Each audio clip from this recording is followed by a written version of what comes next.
Sir Larry, magandang umaga po sa inyo. Magandang umaga po, Manong Ted. Magandang umaga po sa taga-subaybay natin. Opo, ito pong sinasabi ho na na deklarasyon nga ng food emergency for rice para po specifically sa inyo daw ito sa NFA makapag-release ho kayo ng inyong old stock na bigas po. Totoo po ba iyon? Sa understanding po natin, ang talagang tinutukoy o sinusold po niyan, yung pong presyo po na hindi bumababa, yung presyo po ng bigas sa merkado. Yan po ang primary consideration dyan. Secondary na lang po yung sa amin na, ayun nga po, para makapagbigay po ng mas murang bigas from NFA. Opo, pwede ho ba naming malaman po, Sir Larry, ilan ba ang inyong NFA warehouse nationwide at saan ho ba yung congested na ng mga bodega po ninyo? Ang atin pong bodega nationwide is roughly 288. At ngayon po, yung mga major producing regions natin, sila po yung talagang congested na, major producing. Okay. So, yan po, Region 1, 2, 3, 4, specifically Mindoro, nandyan po sa Region 6, ang napakalaking production. So, yun po mga major producing regions po natin. Okay, so Region 1, that's Pangasinan area. 1, ano po? 1, 2. Region 2, Region 3. Central Luzon. Region 4, Region 4 particularly po sa Mindoro. Region 6. So, yun po yung mga main production areas po natin. Okay, sige. Gaano karami pong bigas ang pinag-uusapan natin dito? At doon sa mga regions na iyon, ang may pinakamarami, anong region talaga? Ang pinag-uusapan po natin ito in totality, national buffer stock as of this moment, kung yan po ay lahat nagiling na, mahigit na po sa 5.7 million katumbas na sako ng bigas. At kung yun naman hong nakagiling na, nasa mahigit na po yan, nasa 708,000 tons na po yan nationwide. Yun po yung ating datos po sa ngayon. Ang marami po talagang bulk ng production sa ngayon, ang pinakamarami po nasa Region 2 at nasa Region 3 po. Okay, sige po. So, tama ho ba ito? 300,000 metric tons ang pinag-uusapan natin dito doon sa binanggit yung dami po ng bigas, ng sako?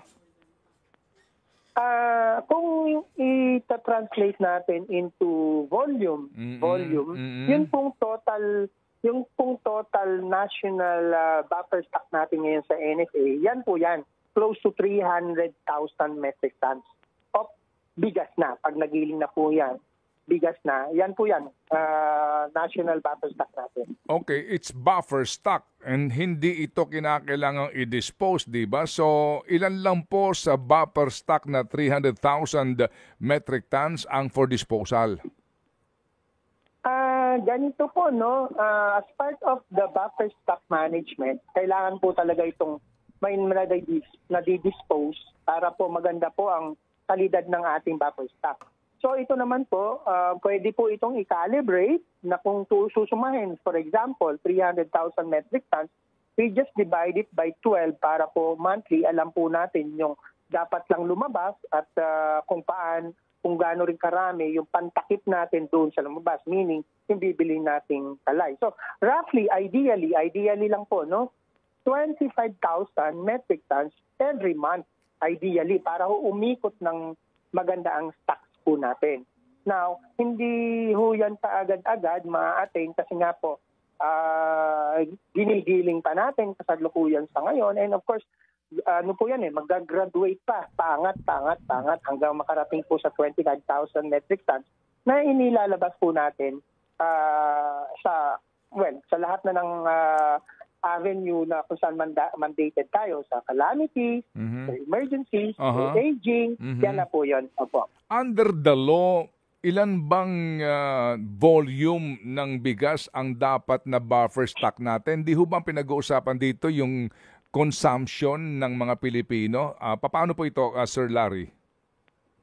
Tama po yan. Consumption po ng Pilipino kada araw ay 37,000 metric tons. Mhm. Kanya po ang ating buffer stock sa ngayon, base ho sa pag-aaral ng mga eksperto, dapat ang buffer stock po natin ay good for 9 days. Mhm. So, yung pong 300,000 metric tons, yan po yun, ang roughly the good for 9 days. Yan po yan. Opo. So, again, balikan lang natin to para mas maintindihan na kung ang buffer stock na dapat according to the law ay 9 days o katumbas ng 300,000 metric tons, yan ang inyong kasalukuyang hawak na buffer stock, right? Tama po. Yan Okay, po yung sige. tinatarget po natin. Okay, sige. Tinatarget po natin. Opo. So ito more or less ang stock nyo ngayon nationwide. Opo. Okay. At itong stock na ito nationwide, kung 300,000 metric tons lang, hindi pa napupuno ang mga bodega ninyo o sa Central Luzon at saka sa ilang regions, puno na. Paano po ulit? Meron po mga regions na talaga po namang puno na, katulad po nung nabanggit natin na mga regions kanina. But the rest, meron pa rin naman ho kaming mga espasyo pa. Pero by sheer volume, hindi po dun kasi yung ika nga nagkakaroon kami ng challenge. Ang challenge po lagi doon po sa rice producing regions, doon po tayo puno. So yun po yung sitwasyon na yan. So sa ngayon po sir na ang buffer stock ninyo ay 300,000. Tama ho, ito ho yun, no? 300,000. Opo, yan po. More or less, ganyan po. Nasa So, 95% po tayo niya. Opo. So under the law, pag hindi, paano ang disposal nito? Meron bang provision din? Wala na po itong rice emergency natin ngayon. Under the law, Opo. kung wala po namang paggagamitan nito at naluluma na yung stock, ano ba ho ang lawful disposition dito? Ito po yung isa sa mandato na binigay sa NFA na bago pa ho yan maging hindi unfit for human consumption, pwede po yan i-dispose. So yun po yung natural flow lang po ng ating pag-dispose maliban sa calamities and emergencies. Ngayon po, kung tinitignan naman po namin yung mga history ng pag-dispose sa calamities, pinakamataas na po yung panahon ng 2020, yung pandemic. Nung nakaraan pong taon, ang na-distribute po natin for calamities and emergencies, nasa 700,000 bags lamang po. So, ang liit po noong volume na yon para ho magkaroon ng magandang healthy ikot ng stocks natin sa mga bodega natin. That's why isa po iyon gusto nating masolusyonan din sa NFA kung paano ba magkakaroon ng natural flow of disposition in and out ng stocks para lagi pong bago ang stocks na naka-impact sa atin. So, yun po. Yun nasa mandato po natin na bago po masira ang bigas or bago po maging unfit for human consumption, dapat po nating ilabas. Sige nga po, ma-dispose sa anong pamamaraan? Paano po ang disposal nito? At yung pong kaukulang sige po, go ahead sir. Sa kasalukuyan po, ibinibigay po natin karamihan ng ating mga nag-age stock ay sa Bureau of Jail Management and Penology, sa BJMP po. Sila po ang main market natin dito. Nung mga nakakaraan, hindi naman hulingid sa ating mga kaalaman yung mga pagdidispose nila noon sa private sector ay isang naging usapin. Pero ngayon po, sa kasalukuyan, wala po tayong ibang binibigyan nito, kundi po ang BJMP. At ngayon, kung sa bagong RTL na po, sa RA 12078, nakasaad na rin po doon na ang manner ng disposition is through public auction. Yun po ang mangyayari at ginagawa na po, binabalangkas na natin ang mga guidelines kung paano ito po mapapatupad natin ng mahusay. Okay, public auction, maliban doon sa pagbili sa inyo ng BJMP na inyong pangunahing kliyente, kumbaga. Opo. Yung mga LGUs po, paano po yung kung sakasakali, may mga LGUs din po na interesado? Doon po sa mga LGUs na interesado, being them as a government entity as well, pwede po silang mag-request sa amin sa NFA ng mga aging stock, particularly kung gusto po nilang sumama dito po sa P29 project ng ating Pangulo, yung kadiwa ng Pangulo. So yun po, welcome po yung mga LGU doon, no, sumali. Mag-coordinate lamang po sila sa Department of Agriculture na siya pong nangunguna dito po sa kadiwa ng Pangulo. Okay, so sir, ngayon po dito sa inyong kasalukuyang stock, ilan po ang inyong for disposition na, for disposal, I'm sorry? For aging, meaning po more than 3 months, immediately po ang readily available po dyan ay 300,000 bags. Yun po ang immediately available. Pagdating po ng next month or early next month, padadagdagan po yan kasi as the day pass by, nag-age po yan, padagdag po ng padagdag yan. And ini-expect po natin mga another 400,000 po ang magiging available sa susunod na po. Opo. So, kailan kayo magsisimula po ng inyong auction? Sa ngayon po, binabalangkas po natin yung guidelines sa auction. At after po yan ma-finalize, approve po namin sa council, and then we can start po. Okay. Ito pong inyong for disposal na mga bigas, ano ang kanyang quality classification? Ito po yung mga good and very good ang classification po nito kasi dinadaan po yan na regular basis, monthly testing na po. Pag yan po ay tumungtong na ng 3 buwan, monthly na po ang testing dyan. At may mga parameters po tayo, nila laboratory, meron po ano po siya? Anong klase po siya? Siya ba ay special, well-milled, regular milled? Ilang broken po ito? Lahat po ng bigas ni NFA ay well-milled rice po. At ang percent broken po niyan, lahat po ng ating mga bigas ay 25% broken. Yun po ang klase ng bigas sa NFA. Okay. And magkano po ang average na selling price nito? Kumbaga po sa auction, magkano po ang floor price nito per kilo?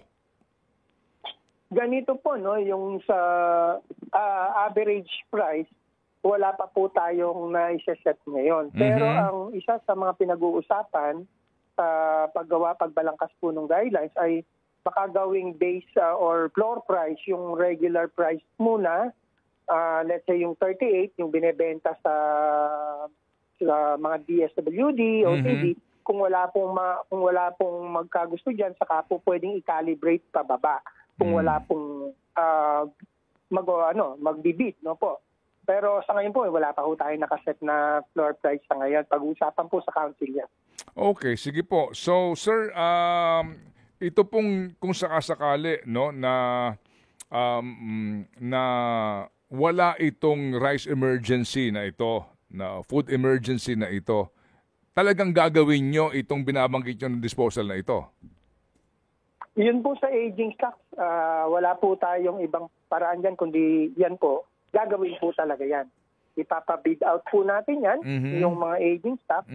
At tayo po ay mandated sa batas na gawin noon.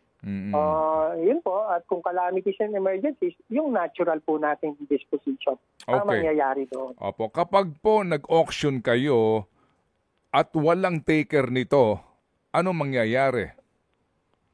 Magre-re-auction lang po tayo na magre-re-auction. We will find a way na mahanapan ng solusyon para merong kumuha o bumili po nito. Of course, i-offer po natin muna sa mga government agencies, no? Bago po natin i-auction. Kumbaga, unahin muna yung government agencies bago po natin i-auction. Okay, kasi nga po sir, una yung quality nito, baka po may kumwestiyon. Pag binanggit po ninyong aging stock na ito, pwede bang makita namin na isinasain nyo ito, tinitikman ninyo mismo?